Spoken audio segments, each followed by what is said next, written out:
Assalamualaikum warahmatullahi wabarakatuh. Boleh.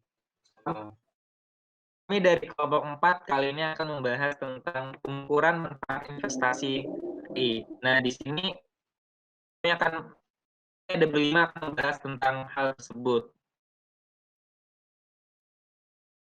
Anggotanya udah ada di PowerPoint ya, siapa aja ya. Langsung aja kita bahas. Dalam investasi TI, menilai atau memperkirakan keuntungan apa yang akan diperoleh perusahaan nantinya. Keuntungan keuntungannya itu bersifat intangible atau yaitu sulit dikuantifikasikan menjadi angka finansial dan tidak langsung berpengaruh. Manfaat IT secara finansial itu bisa dilakukan dengan 2 cara. Yang pertama itu metode Davidson, yaitu 6 langkah mengukur manfaat investasi IT, dan yang kedua itu ada ROI atau kepanjangannya itu Return of Investment. Nah, yang pertama itu ada metode Davidson, yaitu 6 langkah pengukuran metode Davidson. Jadi langkah pengukurannya itu, yang pertama itu ada identifikasi manfaat yang akan diperoleh dengan diimplementasikan sistem baru. Kita perlu mengidentifikasi manfaatnya. Yang kedua, ada identifikasi perubahan langsung yang terjadi terkait dengan manfaat yang telah didefinisikan di langkah pertama. Selain yang pertama tadi manfaatnya, kita juga perlu mengidentifikasi perubahannya itu. Yang ketiga, kita harus menentukan ukuran untuk merepresentasikan perubahan yang telah didefinisikan pada langkah 2. Lalu berikutnya keempat, kita memperkirakan kuantitas perubahan yang terjadi terhadap masing-masing ukuran yang ada. Yang kelima, transformasi perubahan kuantitas indikator ke dalam suatu finansial. Nah, yang terakhir, kita harus menggunakan total hasil perhitungan sebagai jumlah manfaat yang diberikan oleh IT kepada perusahaan. Nah, pada tahap pertama, yaitu identifikasi manfaat yang akan diperoleh dengan diimplementasikannya sistem baru. Misalnya, sistem informasi penagihan diharapkan memberikan manfaat sebagai berikut. Yang pertama, manfaatnya mengurangi kesalahan. Yang kedua, mempercepat penagihan. Yang ketiga, mereduksi durasi pembayaran. Nah, yang berikutnya itu ada manfaat IT menurut versi Beni Ranti. Nah, itu akan dijelaskan oleh teman saya, yaitu Anggun. Mungkin pada Anggun bisa langsung menjelaskan. baik, Hai dong. eee, jadi saya akan melanjutkan presentasinya. Ya, sekarang masuk ke bagian manfaat IT menurut versi Beni Ranti. Yang pertama adalah untuk mengurangi biaya.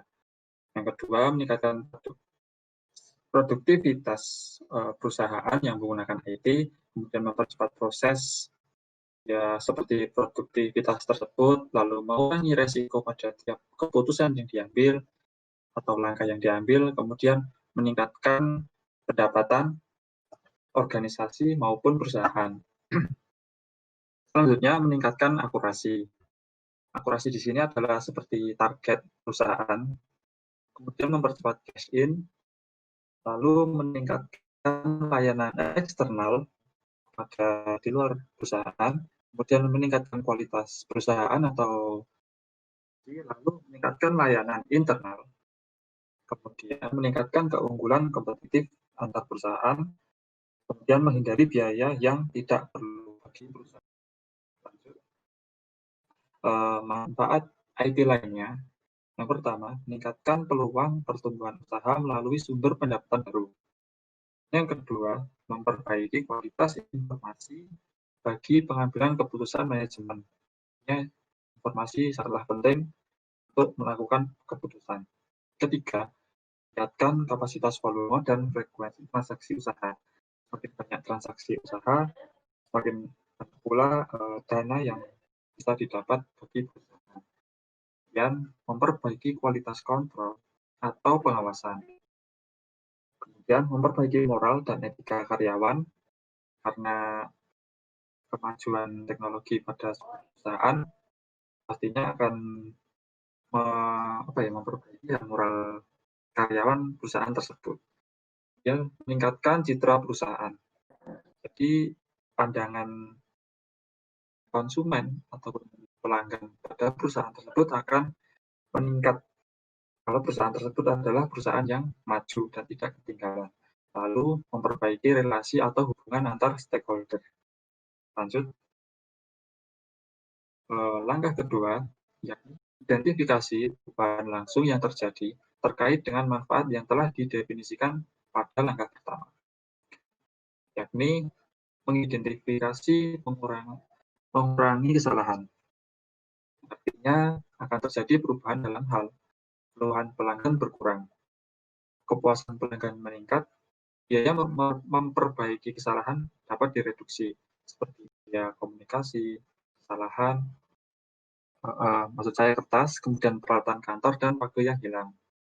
Kemudian mempercepat pengiriman penagihan, yang berarti akan terjadi perubahan dalam hal kecepatan pembayaran, tertib administrasi, dan penjadwalan pemasukan. Lanjutan dari langkah kedua adalah mereduksi durasi pembayaran. Berarti akan terjadi dalam perubahan dalam hal pemasukan diterima lebih cepat, memperkecil opportunity karena adanya keterlambatan. Slide selanjutnya akan dijelaskan oleh teman kami, yaitu Sulis. Silahkan Saudara Sulis untuk menjelaskan slide selanjutnya. Di sini saya akan melanjutkan presentasi dari Mas Anggun, yaitu langkah ketiga. Tentukan ukuran untuk mempresentasikan perubahan yang telah didefinisikan pada langkah. Yang pertama, mengurangi kesalahan sama dengan jumlah kesalahan. Yang kedua, mengurangi keluhan sama dengan jumlah keluhan. Ketiga, mempercepat tagihan sama dengan waktu pengiriman. Yang terakhir, mempercepat pembayaran sama dengan waktu pembayaran. Kemudian langkah keempat, perkirakan kuantitas perubahan yang terjadi terhadap masing-masing ukuran yang ada. Yang pertama, jumlah keluhan berkurang dari sekitar 10 buah per hari menjadi tidak lebih dari 2 per hari. Nah, yang kedua, jumlah kesalahan berkurang dari sekitar 150 buah per hari menjadi tidak lebih dari 10 per hari. Yang ketiga, waktu pengiriman tagihan ke klien rata-rata 2 minggu menjadi 2 hari. Kemudian yang terakhir, waktu pembayaran dari rata-rata 6 minggu menjadi 1 minggu. Kemudian lanjut ke langkah kelima, yaitu transformasi perubahan kuantitas indikator ke dalam satuan finansial. Yang pertama, menangani satu keluhan membutuhkan biaya telepon kurang lebih dikali 25.000 sehingga menjadi 12.000. Kemudian yang kedua, jika sehari menangani 10 keluhan, maka biayanya dikali 12.000 tadi dikali dengan 10 sehingga menghasilkan total 125.000. Dengan adanya teknologi informasi, keluhan berkurang menjadi 2 orang per hari. Maka biayanya hanya 2 kali 12.500, yaitu 25.000. Yang terakhir, sehingga biaya yang bisa dihemat setiap hari 125.000 dikurangi dengan hasil akhirnya. Oke, yang lanjutan kelima mungkin yang dijelaskan oleh Mas Imsa. Waktu dan tempat saya persilahkan. Oke, terima kasih Mas Des. Di sini saya ingin melanjutkan penjelasan dari Mas Sulis tentang lanjutan langkah kelima. Yang pertama, ada waktu pembayaran yang biasanya dilakukan dalam 6 minggu menjadi 1 minggu. Berarti perusahaan akan memperoleh uang 1 bulan lebih cepat dari biasanya. Yang kedua, jika perusahaan memiliki 1.000 orang pelanggan dan nilai transaksi per masing-masing pelanggan sebesar 1 juta rupiah, maka perusahaan tersebut berhasil mendapatkan uang sebesar 1 miliar rupiah lebih cepat. Tiga, jika bunga bank dalam setahun sebesar 12% diperkirakan, maka sama saja dengan perusahaan berhasil mendapatkan bunga yang selama ini hilang. Karena keterlambatan pembayaran sebesar 10 juta per bulannya. Dan ini adalah langkah ke-6, lanjut, total hasil perhitungan sebagai jumlah manfaat yang diberikan oleh pada perusahaan. Yang pertama ada penghematan per bulan dari penanganan keluhan. misal 100.000 dikali 25 hari kerja. Jadi nanti akan langsung dikalkulasi menjadi Rp2.500.000. Penghasilan dari bunga 10 juta per bulan, keuntungan dari penggunaan IT sebesar 12.500.000 per bulan. Untuk metode berikutnya akan dijelaskan oleh Mas Ananda MK. Waktu dan tempat dipersilakan. Oke, di sini saya akan menjelaskan tentang metode ROI. Pengertian dari metode ROI, Return on Investment, adalah rasio yang menunjukkan hasil dari jumlah aktiva yang digunakan dalam perusahaan atau suatu ukuran tentang efisiensi dalam manajemen di dalam perusahaan.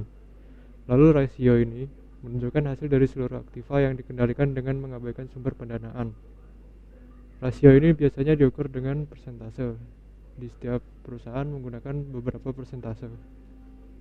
Lalu tentukan manfaat apa yang diperlukan untuk investasi IT. Jadi ada 3 manfaat yang ditentukan dalam melakukan investasi.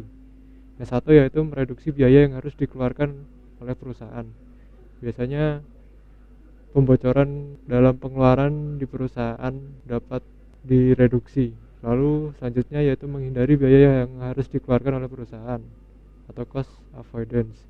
Yang ketiga, memperbaiki kualitas keputusan yang diambil. Jadi memperbaiki kualitas keputusan yang sebelumnya keputusan yang buruk menjadi keputusan yang lebih baik atau decision analysis. Oke, sekian dari kelompok kami. Kurang lebihnya mohon maaf. Wassalamualaikum warahmatullahi wabarakatuh.